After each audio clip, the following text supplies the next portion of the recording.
Oi meninas, tudo bem com vocês? O meu nome é Rafaela Almeida e eu resolvi hoje trazer esse vídeo para vocês porque eu passei 7 anos e 7 meses tentando engravidar. O que realmente acontecia? Havia algum problema comigo? Havia algum problema com meu esposo? Porque a gente passou esse tempo todo tentando engravidar. Então eu vou abrir meu coração para vocês nesse vídeo e se durante o vídeo você ficar com alguma dúvida, pode deixar aqui embaixo nos comentários que eu vou responder vocês com muito carinho. Então vamos lá. Primeira coisa, gente, eu me casei com 24 anos. Eu sempre quis me casar cedo. Então, assim, sempre quando eu orava a Deus, quando eu era mais jovem, eu pedia assim, ai, Senhor, por favor, deixa eu me casar até 24 anos. Eu não quero casar mais do que isso, eu quero casar nova. Essa sempre foi a minha oração. Porque na minha cabeça, quem casava depois dos 24 já era muito velha, né? Não sei por que eu pensava isso, mas era o meu pensamento de jovem na época. Era para eu ter falado de filho naquela época, dizendo que eu também queria ter filho cedo, mas eu nem falei nisso, falei exatamente só sobre o casamento. E foi exatamente o que aconteceu. Assim que eu completei 24 anos, em outubro de 2016, quando foi em 2016, em dezembro, eu me casei. E, gente, eu me casei com 24 anos. E desde quando eu me casei, eu sempre quis ter filho. Sempre foi o meu objetivo ser mãe e ter uma família. Esse sempre foi a minha meta de vida, né? Então, eu sempre gostei muito de crianças, porque eu sou evangélica desde os meus 7 anos de idade. E na igreja, eu sempre participei de grupos infantis, sempre fui, tipo, maestrina das crianças, ou secretária das crianças, ou professora da escola dominical. Então, eu sempre estava envolvida com as crianças, então eu amava crianças e o meu sonho era ser mãe. Então, desde quando eu me casei, eu resolvi não me prevenir de nenhuma forma, porque esse era o meu objetivo, ter filhos. Quanto mais cedo para mim, melhor. Só que depois se passaram um ano e eu ainda não havia engravidado, mesmo não me prevenindo. E eu ficava pensando, será que é por causa do cisto? Porque assim, eu tive cisto na minha adolescência, com 17, 18 anos. Então assim, eu fui no médico e descobri que eu tinha cisto. A minha menstruação, ela nunca foi uma menstruação regular. Era um caos minha menstruação. Tinha vez que ela passava 13 meses sem vir, 4 meses sem vir. O máximo de tempo que ela ficou sem vir foi 10 meses, vocês acreditam?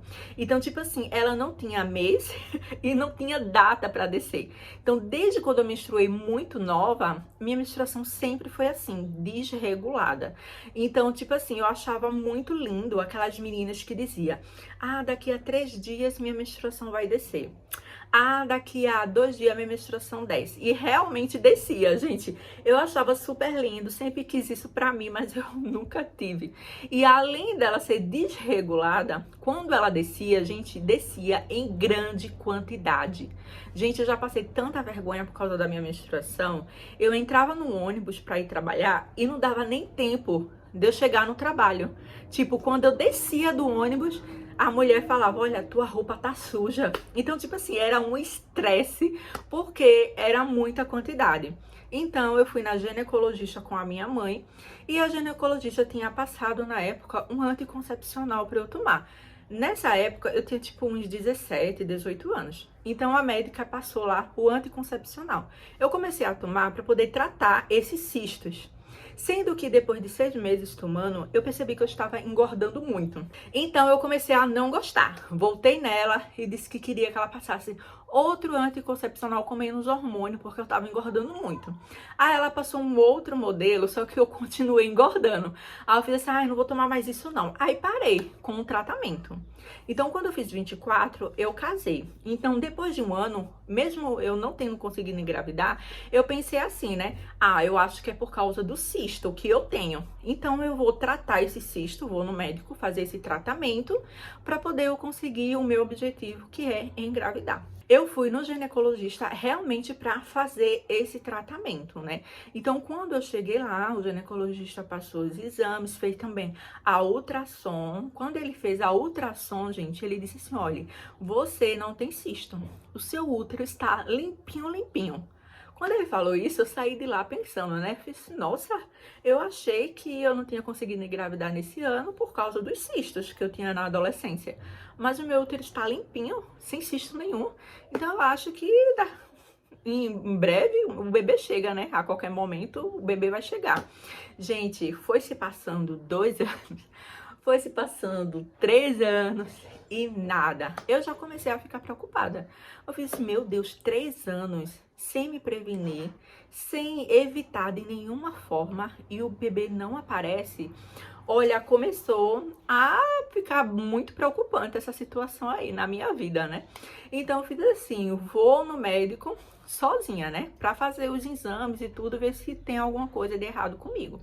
Então eu fui no médico, fiz todos esses exames e não tinha nada de errado. Gente, eu acho que uma das piores coisas é quando a gente quer engravidar e a gente não tem um diagnóstico. Tipo, porque eu já vi muitas mulheres, tipo, uma esposa de um presbítero que eu conhecia, ela falou pra mim que ela não conseguia engravidar assim que casou porque o útero dela era invertido. Aí isso é um problema. Então o que ela fez uma cirurgia para reverter o útero e conseguiu ter filho. E quando você não tem um diagnóstico, quando você não tem um problema, como é que você trata ele? Então a situação se torna muito mais complicada, né? E eu fiquei assim pensando, meu Deus, se eu não tenho nada, por que o bebê não aparece? Então eu resolvi ir junto com meu esposo para ele também fazer exames. Então eu acho que aí nessa fase a gente estava com um período de 4 anos tentando engravidar. Então eu fui com meu esposo em uma empresa de fertilização para poder a gente ver se tinha problemas para engravidar. Ela passou muitos exames para mim. O homem geralmente não tem tantos exames assim como a mulher, né? É mais objetivos os dos homens. Então a gente fez lá os tratamentos, todos os tratamentos e voltou para saber o resultado. Gente, eu tava tão nervosa no carro. O meu maior medo sempre foi escutar de algum médico: você não pode engravidar. Eu acho que essa é a pior frase que uma mulher ela pode escutar. Então eu tremia assim, ó, dentro do Uber. Meu Deus, eu ficava, Senhor, por favor, não deixa eu escutar isso não. Quando eu e meu esposo sentamos na frente da mesa dela, ela olhou meus exames, olhou do meu esposo e disse que a gente não tinha problema nenhum. Ela até sugeriu a gente fazer infertilização in vitro. Gente, a infertilização in vitro é tipo 18 mil, 20 mil, por aí vai, né? E as chances de você ter filho é tipo 40% ou 30%, dependendo aí da clínica, né? Eu fiz assim, oxe, vou dar esse valor nada, por mais que meu sonho fosse ter filho, mas, gente, gastar 18 mil, 20 mil numa coisa que tem 30, 40% de chance, sendo que eu nem casa própria tinha, eu morava de aluguel e o dinheiro que eu tinha guardado era para comprar minha casa própria, então eu não podia tirar o dinheiro da minha casa própria para fazer isso sem ter uma garantia, tipo 30% a 40%, eu falei, não, sem chance. Aí meu esposo, a gente saiu de lá. Aí a gente pegou, foi para outro médico, fez outros exames e nada, não constava nada, gente. A gente já tava nos auges aí dos 6 anos tentando engravidar, né? E foi muito complicado para mim, porque o meu objetivo, como eu falei pra vocês no início, era engravidar com 24 anos. Eu já tava na fase dos 30 aí e nada. E eu ficava muito triste, eu escutei já muitas palavras dos meus familiares que realmente me entristeciam mais ainda. Sabe quando você tá sofrendo e as pessoas falam palavras pra você que deixam você mais triste ainda? Pois é, os meus familiares, alguns, falavam assim: ah, você tá muito velha pra engravidar. Ah, você já passou da fase. Então, tipo assim, é muito triste. Minha garganta, ela dava um nó. Eu ficava com lágrimas nos olhos, ficava com vontade de chorar. Mas eu nunca debati com essas pessoas, sabe? A maioria das pessoas, quando perguntava: ah, cadê o bebê? Eu falava assim, ó, tô esperando em Deus. Só as pessoas mais íntimas, que eu realmente confiava, é que eu falava da minha dificuldade de ter filho, né? Falava que eu nunca tinha me prevenido, que o bebê nunca tinha chegado. Eu gravo vídeos pra internet já há algum tempo. Eu acho que já tá na fase aí de uns 5 anos que eu gravo vídeos pra internet. E eu nunca contei na internet a minha dificuldade de engravidar. Eu nunca contei isso, nunca compartilhei isso ao público, sabe? Porque eu queria passar por essa fase, tipo, sozinha, só com as pessoas mais íntimas que realmente me conhecem. Eu não queria divulgar isso porque eu não queria provocar pena nas pessoas. As pessoas ficam, ai, coitadinha, ai, não sei o que, sei o que. Então eu preferi não divulgar isso. Eu preferi realmente passar por essa fase sozinha, sem ficar falando dos meus problemas mais íntimos para as pessoas, né? Então, quase ninguém sabia, só as pessoas mais íntimas e os meus familiares que me conhecem, né? Então, assim, foi muito difícil essa fase. Teve pessoas até que falou que, vocês nunca se preveniram?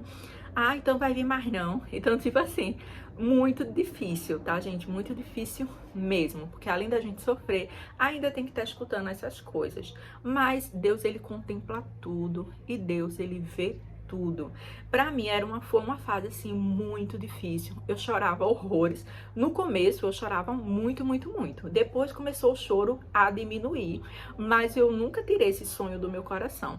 O choro começou a diminuir porque eu percebi que não adiantava chorar por uma coisa que não estava no meu controle. Porque se eu chorasse muito, eu ia acabar entrando em depressão. E eu não queria, tipo, ficar em depressão. Eu queria realmente viver minha vida e esperar em Deus. Então esse era o meu objetivo, sabe? O sonho eu sempre carregava no meu coração. Eu ficava muito triste também quando eu via meninas que se casavam depois de mim, anos depois de mim, e no instante aparecia grávida. Eu ficava, Senhor, por que, Senhor? O que foi que eu fiz de errado? Porque, tipo assim, gente, eu tava casado com meu esposo certinho, no civil, no religioso, tudo debaixo da vontade de Deus. E mesmo assim não consegui engravidar. Eu sempre quis passar por essa fase sem blasfemar contra Deus, sabe? Eu não queria blasfemar de nenhuma forma contra Deus. Porque a gente se lembra da passagem dos israelitas lá em Êxodo, que o povo reclamava muito contra Deus. Por mais que Deus fizesse por eles, eles sempre vinham reclamando, nunca estavam satisfeitos. E eu pensava, né? Eu fiz assim, eu quero passar por essa prova de forma honrosa. Eu não quero blasfemar contra Deus. E eu, graças a Deus, nunca blasfemei contra Deus. Eu só me questionava em alguns momentos. Eu dizia assim, Senhor, qual o objetivo dessa prova? Será que tem um dia? Será que algum dia eu vou conseguir engravidar? Será porque assim, as nossas esperanças já morrendo, né? Com o passar do tempo, a gente é ser humano. Então fazia o quê? 7 anos que eu já tava nessa jornada tentando engravidar. E pra mim chegou um momento que eu achava que era impossível gerar um bebê dentro da minha barriga. Eu fiz assim, meu Deus, antes, o meu sonho era bem vivo. Se um dia quando eu engravidar, um dia. E depois esse sonho acabou morrendo aos poucos. Eu já não imaginava. Meu esposo, ele sempre foi muito compreensivo, ele sempre esteve ao meu lado em todos os momentos. Graças a Deus ele sabe e tem ciência de que quem manda filho é Deus. Ele nunca ficou me pressionando, nunca falou nenhuma palavra que me desmotivasse, pelo contrário, ele sempre me apoiou e acreditou que Deus faria um milagre e mandaria o filho pra gente. Então assim, ter esse apoio do meu marido pra mim foi fenomenal, sabe? Tipo, foi uma ajuda muito grande. E eu me sentia triste, por quê? Porque como é a mulher que gera, eu me sentia, tipo, impotente. Eu me sentia, tipo, sem utilidade. Eu me sentia com defeito. Era assim que eu me sentia. Eu ficava pensando, meu Deus, se meu marido tivesse casado com outra mulher, uma altura dessa ele já teria filhos. Se casou comigo e eu não consigo nem dar um filho para ele. Eu me sentia muito culpada, apesar de não ser culpa minha, né? Mas eu me sentia assim. E eu fico muito feliz porque Deus, ele viu todas as provas e todas as lutas que a gente passou, o sonho do nosso coração, e Deus, ele realizou, gente. Pra mim, é a coisa mais maravilhosa do mundo. Hoje, grávida de 4 meses, pra honra e glória do nome de Jesus, eu sei que tudo o que eu passei, eu e meu esposo passamos, foi para nos amadurecer, para chegar até aqui. Hoje eu me sinto muito mais preparada para ter filho do que anos atrás. O meu casamento, ele também amadureceu. Eu e meu esposo, a gente amadureceu. Então, tipo assim, Deus sabe o momento certo para tudo. Muitas vezes a nossa ansiedade quer no nosso tempo, mas a Bíblia mesmo fala que Deus tem um tempo determinado para todas as coisas debaixo do céu. Então, o tempo da gente nunca é o tempo de Deus. E esse é o primeiro vídeo aqui do YouTuber que eu abro meu coração para vocês para falar sobre gravidez. E vai vir outros vídeos mais aí para você, tá? Então, se você também tá passando por essa fase, eu sei que não adianta eu falar, não se desespere, né? Porque quando a gente tem um sonho no nosso coração, só a gente sabe o que a gente passa, só a gente sabe o que a gente sofre. Mas a única coisa que eu posso falar para você é: tudo que Deus faz é perfeito e o tempo dele não é o nosso tempo. Então, tipo assim, é muito bom a gente se ocupar com outras coisas durante esse tempo e sempre orar e confiar em Deus, porque o único que pode dar filhos pra gente é Deus. O único que pode fazer milagre na nossa vida é Deus. Como eu falei pra vocês, eu sou evangélica desde 7 anos de idade. Então, pra mim, esse é o maior milagre que eu tô vivenciando na minha vida. Porque quando a gente lê a Bíblia, a gente vê que teve várias mulheres que teve dificuldade em engravidar. E Deus, ele abriu a madre dessas mulheres. Então, assim como Deus se lembrou de Sara, de outras mulheres da Bíblia, ele também se lembrou de mim e vai se lembrar de você. Antes eu orava muito por mim, para Deus abrir minha madre, me dar esse privilégio de ser mãe, ter aquela barriga grande que eu acho super linda, fazer chá revelação, fazer aniversário do meu filho, ter uma companhia, ter um filho para brincar, para fazer uma família, porque eu sempre quis ter uma família junto com meu marido. E graças a Deus, Deus realizou esse sonho na minha vida. Então, como Deus realizou esse sonho na minha vida, agora eu sempre oro por aquelas mulheres que também querem ter filho e querem realizar esse sonho. Porque eu passei por essa fase e eu sei, gente, como é complicado e é muito difícil. Mas espere em Deus, porque Deus, ele sempre faz as coisas da melhor maneira possível, tá? E vai vir outros vídeos aqui sobre gravidez. Eu vou trazer muitos vídeos aqui pra você. E se durante esse vídeo você ficou com alguma dúvida, gente, pode deixar aqui embaixo nos comentários que eu vou responder vocês com muito carinho, tá bom? Então essa foi a minha trajetória, essa foi a minha história e um beijão e até o próximo vídeo. Tchau!